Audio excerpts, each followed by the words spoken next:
Hi everyone, welcome back to my YouTube channel. This is me Mudassir Suhail and you are watching The Inkwell. آج کی video میں ہم discuss کریں گے عائشہ جلال کی بک سیلف اینڈ سوورائنٹی کا ایپیلوگ این انہیلنگ وونڈ۔ اگر عائشہ جلال کی بات کی جائے تو ان کو ہسٹری آف پاکستان اور پارٹیشن پہ اتھارٹی سمجھا جاتا ہے۔ ان کی کتابیں جیسے کہ دا اسٹرگل فار پاکستان اور دا سول اسپوکس مین جیسی کتابیں ان کی شہرت کا منہ بولتا ثبوت ہیں۔ سیلف اینڈ سوورائنٹی کے ایپیلوگ میں عائشہ جلال ڈسکس کرتی ہیں side effects of partition, what happen to Muslims especially Muslim women and how Muslims of the subcontinent are still in all types of troubles. وہ ڈسکس کرتی ہیں کہ پاکستان میں رہنے والے مسلمان کن مسائل کا شکار ہیں، انڈیا میں رہنے والے مسلمان کن مسائل کا شکار ہیں، اور جو عورتیں ہیں ان کو پاکستان میں کیا حقوق ملے یا نہیں ملے۔ وہ اپنے ایپیلوگ کو سٹارٹ کرتی ہیں فیض احمد فیض کی پوئٹری سے، اور جس میں وہ پارٹیشن کے جو پروسیس سے شکوے کا اظہار کرتے ہیں اور کہتے ہیں یہ داغ داغ اجالا، یہ شب گزیدہ سحر، وہ انتظار تھا جس کا، یہ وہ سحر تو نہیں، یہ وہ سحر تو نہیں جس کی آرزو لے کے چلے تھے یار کہ مل جائے گی کہیں نہ کہیں۔ وہ کہتی ہیں کہ یہ وہ صبح آزادی نہیں ہے جس کا مسلمانوں نے یا میسز نے سوچا تھا کہ ان کو اپنا ہوم لینڈ مل جائے گا اور ان کے ساتھ اچھا سلوک کیا جائے گا، لیکن ایسا تو کچھ بھی نہیں ہوا۔ عائشہ جلال کہتی ہیں کہ پارٹیشن کے پروسیس کے دوران اگر سب سے زیادہ کروئلٹیز کا کوئی نشانہ بنا تو وہ عورتیں تھیں۔ ہندوؤں نے، سکھوں نے اور مسلمانوں نے سب نے مل کر عورتوں کی عصمت دری کی اور اپنی اپنی آگ نکالی، اور اگر کسی نے عورتوں کے حقوق کے بارے میں بات کی جیسے کہ سعادت حسن منٹو، تو اسے کہا گیا کہ یہ ایک اوبسین اور اینٹی اسٹیٹ رائٹر ہے۔ اس کے بعد وہ پاکستان میں فیمنسٹ کنڈیشن کی بات کرتی ہیں۔ وہ کہتی ہیں کہ جب پاکستان میں کچھ پڑھی لکھی عورتوں نے فیمنزم کو پروموٹ کرنا شروع کیا یا عورتوں کے حقوق کے لیے آواز بلند کی اور عورتوں کے لیے ورک سپیس بنانا چاہی، تو وہ کچھ کامیابی حاصل نہ کر سکیں، اور وہ ایک مائنورٹی کمیونٹی کی طرح بن کر رہ گئیں، اور پورے پاکستان میں موجود عورتوں کو یعنی کہ اپنے جینڈر کو وہ کبھی بھی ریپریزینٹ نہ کر پائیں، بلکہ ایک مائنورٹی کی طرح ان کو لیا گیا، اور ایسے ہی فیمنزم کی جو کنڈیشن ہے وہ پاکستان میں بالکل ہی زبوں حالی کا شکار ہے، اور اس میں بالکل بھی پاور نہیں ہے کہ وہ کوئی اپنے حقوق منوا سکیں۔ وہ کہتی ہیں کہ پاکستان اور انڈیا میں عورتوں کو تو بالکل ہی نگلیکٹ کر دیا گیا، نیشنل ڈسکورس میں ان کا کوئی ذکر ہی نہیں ملا کہ ان کے بھی کوئی حقوق ہیں، ان کو بھی کوئی ورک سپیس ملنی چاہیے، ان کو بھی کوئی آزادی ملنی چاہیے۔ تو ان تمام باتوں کو دونوں ہی ملکوں نے بھلا دیا، اور عورتوں کی کنڈیشن ویسی ہی رہی جیسی کہ انڈیپینڈنس سے پہلے تھی۔ پھر وہ آگے partition of the sub continent کے کنٹیکسٹ میں ریلیجن کے رول کو نمایاں کرتی ہیں۔ وہ کہتی ہیں کہ مسلم لیگ کے لیڈرز نے اسلام کو یوز کیا علماء کی جو سپورٹ ہے وہ حاصل کرنے کے لیے، اور انہیں پتہ تھا کہ جو مسلمان لوگ ہیں وہ اسلام کے نام پر ہی متحد ہو سکتے ہیں اور تحریک میں جان ڈال سکتے ہیں، تو اسی لیے انہوں نے اپنی اس تحریک میں مسلمانوں کو استعمال کیا، یا اسلام کا نام لے کے اسلامک جو نیریٹو ہے اس کو استعمال کیا۔ جیسے کہ ہم ہسٹری آف پاکستان کو جب پڑھتے ہیں وہ دیکھتے ہیں ہم کہ علماء کے دو گروپس تھے۔ ایک گروپ وہ تھا جو کہتا تھا کہ partition of the sub continent ہونی چاہیے، اور دوسرا گروپ تھا جو اس پوائنٹ پہ تھا کہ پارٹیشن نہیں ہونی چاہیے۔ اس کے بعد وہ علامہ اقبال کی بات کرتی ہیں اور کہتی ہیں کہ علامہ اقبال نے بھی عورتوں کے حقوق کے بارے میں کوئی خاطر خواہ بات نہیں کی، بلکہ وہ تو عورتوں کو گھروں میں ہی رکھنا چاہتے تھے۔ اور پھر وہ ان کی پوئٹری مینشن کرتی ہیں نے پردہ نہ تعلیم نئی ہو کہ پرانی، نسوانیت زن کا نگہبان ہے فقط مرد۔ جس قوم نے اس زندہ حقیقت کو نہ پایا، اس قوم کا خورشید بہت جلد ہوا زرد۔ اس کے بعد وہ علامہ اقبال کے ایک اور شعر کو مینشن کرتی ہیں جو کہ کچھ یوں ہے: مکالمات افلاطون لکھ سکی لیکن اسی کے شعلے سے ٹوٹا شرار افلاطون۔ اس میں علامہ اقبال کہتے ہیں کہ اگرچہ عورت افلاطون کے جیسے مکالمات تو نہیں لکھ سکی، لیکن جو افلاطون ہے وہ بھی عورت کے بطن سے ہی پیدا ہوا۔ لیکن عائشہ جلال اس کو دوسری سینس میں ڈیفائن کرتی ہیں کہ اگرچہ علامہ اقبال عورت کو وہ سپیس نہیں دینا چاہتے تھے، انہوں نے انہیں عورت کو ایکسیپٹ نہیں کیا، لیکن پھر بھی وہ یہ کہنے پر مجبور ہو گئے کہ عورت نے ہی افلاطون کو جو ہے وہ جنم دیا ہے، اور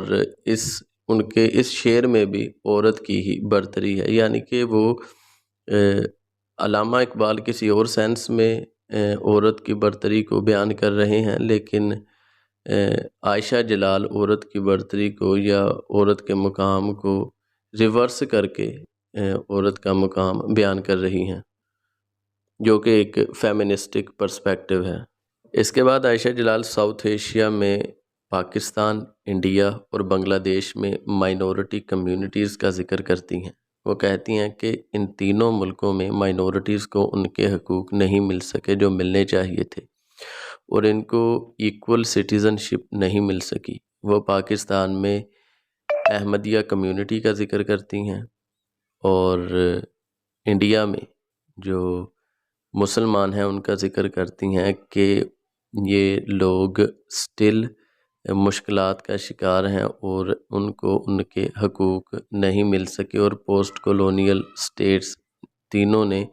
جو پرومسز کیے تھے اپنی اپنی عوام کے ساتھ، وہ ان پرومسز کو فلفل کرنے میں پورے طور پر فیل ہو گئی ہیں۔ وہ کہتی ہیں کہ انڈیا، پاکستان اور بنگلہ دیش، ان تینوں ملکوں میں ان کی رسپیکٹیو جو مائنورٹیز ہیں ان کے ساتھ غیر منصفانہ سلوک ہوتا ہے، یعنی کہ اگر پاکستان میں آپ دیکھ لیں ہندوؤں کو، عیسائیوں کو، سندھ کے علاقوں میں، تو ان کے ساتھ بہت برا سلوک ہوتا ہے اور ان کو ان کے ایکول رائٹس نہیں دیے جاتے۔ اسی طرح انڈیا کو دیکھ لیں تو انڈیا میں مسلمانوں کو ان کی ایک واسٹ میجورٹی ہونے کے باوجود ان کے رائٹس نہیں دیے جاتے، انہیں سیگریگیٹ کیا جاتا ہے۔ اور اسی طرح بنگلہ دیش میں جو ویسٹ پاکستانیز ہیں، دے آر سٹل مائنورٹی، اور وہ بہت زیادہ بری کنڈیشنز میں وہاں زندگی گزار رہے ہیں، اور ان تینوں ملکوں نے اپنی اپنی رسپیکٹیو مائنورٹیز کو نیشنلزم کے نام پر دبایا ہوا ہے، اور وہ اپنے جو بائیسڈ ویوز ہیں ان سے باہر نکلنے میں ابھی تک ناکام ہیں۔ آگے وہ کہتی ہیں کہ Muslims are divided in so much ways that they don't even know under which narrative they have to unite. مثال کے طور پر پاکستان میں دیکھیں تو ہم پہلے تو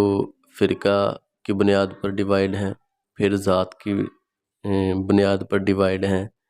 اور پبلک سپیس میں ہم پاکستانی ہیں، اور پھر ہم صوبائی لیول پہ بھی ڈیوائیڈڈ ہیں سوچ کے لحاظ سے۔ باؤنڈریز تو ہوتی ہیں لیکن ہم سوچ کے لحاظ سے بھی بہت زیادہ ڈفرینٹ ہیں۔ اور اس کے بعد وہ بات کرتی ہیں انڈیا میں موجود مسلمانوں کی کہ وہ اپنی انڈیویجول لائف میں تو مسلمان ہیں، لیکن اس کے بعد جب وہ پبلک میں جاتے ہیں تو دے آر انڈینس، اور پھر بھی یا تو وہ خود ہی ہندوؤں کے ساتھ یا انڈینس کے ساتھ منگل نہیں ہو پاتے، اور یا پھر انڈینز ہی ان کو اس طرح سے ایکسیپٹ نہیں کر پاتے۔ تو انڈیا میں بھی اور پاکستان میں بھی Muslims are still in crisis. پھر وہ کہتی ہیں کہ پارٹیشن کے بعد دونوں ملکوں نے بلنڈر کی ہے، پاکستان نے بھی اور انڈیا نے۔ انڈیا کا بلنڈر یہ تھا کہ انڈیا نے اپنی آئیڈینٹی ایسے کریٹ کی کہ وہ پاکستان کے بالکل اپوزٹ نظر آئیں، اور پاکستان نے اپنی آئیڈینٹی ایسے کریٹ کی کہ وہ انڈیا سے بالکل اپوزٹ نظر آئیں۔ اور انہوں نے حالانکہ انڈیا میں ہی اردو کا جو جنم ہوا اردو زبان کا، تو انہوں نے اپنے ملک میں پارٹیشن کے بعد اردو کا مکمل ہی صفایا کر دیا، اور وہ علاقہ یا وہ جگہیں جہاں پہ اردو بولی جاتی تھی وہاں پہ ہندی کو نافذ کر دیا۔ پھر وہ ایک انڈین پارلیمنٹیرین کا ذکر کرتی ہیں جنہوں نے پارلیمنٹ میں کھڑے ہو کر مسلمانوں کو کہا کہ مسلمانوں کا صرف یہ کہنا کہ وہ انڈین اسٹیٹ کے ساتھ لوئل ہیں، تو ایسا صرف کہنا کافی نہیں ہوگا، ان کو ثابت کرنا پڑے گا کہ وہ انڈیا کے ساتھ لوئل ہیں۔ تو وہ اس سٹیٹمنٹ کے اباؤٹ کہتی ہیں کہ یہ رویہ بھی متعصبانہ تھا، یہ رویہ بھی ایک ایکسٹریم تھا، جو کہ یہ واضح کر رہا تھا کہ شروع سے ہی Indians are not okay with Muslims in their country. جیسے کہ ہم نے پیچھے دیکھا کہ پاکستان بنانے کے لیے ریلیجن کا جو استعمال ہے وہ مسلم لیگ کے لیڈرز نے کیا، اور اسلام کا استعمال صرف اس لیے کیا گیا کہ وہ اپنی فالوئنگ اور اپنی تحریک میں جوش جذبہ بڑھا سکیں۔ اور اسی طرح جب پاکستان بن گیا تو پاکستان کے ارلی مینیجرز یعنی کہ پاور کوریڈورز میں موجود لوگ وہ اسلام کا استعمال کرنے لگے پاور میں رہنے کے لیے۔ ظاہری بات ہے جو لوگ مسلم لیگ میں تھے وہی پاکستان بننے کے بعد پاکستان کے علم بردار بنے، تو وہ کہتی ہیں کہ ان لوگوں نے ریلیجن کا استعمال کیا پاور میں رہنے کے لیے، حالانکہ ان کا کوئی موڈ نہیں تھا پاکستان کو ایک اسلامی اسٹیٹ بنانے کا، لیکن لوگوں کو دبا کے رکھنا تھا، لوگوں کو کی جو وفاداری ان کو چاہیے تھی، اس لیے ریلیجن کا صرف اور صرف استعمال کیا گیا۔ اور اسی وجہ سے آج تک پاکستان میں کوئی نیشنل کنسنسس امنگ میسز کریٹ نہیں ہو سکا، اور اسی لیے آئین کی بالادستی ابھی تک قائم نہیں ہو سکی، اور اسی لیے اتنے زیادہ انتشار پاکستان میں موجود ہیں۔ وہ کہتی ہیں کہ پاکستان میں ریلیجن کا جتنا بھی استعمال کیا جائے، اسلام کا نام جتنا بھی استعمال کیا جائے، لوگوں کو اسلام کا نام لے کے جتنا بھی موبلائز کر لیں، جو پارٹیز بھی آئے، جو بھی لوگ آئیں پاور میں، وہ اسلام کا نام جتنا مرضی استعمال کر لیں،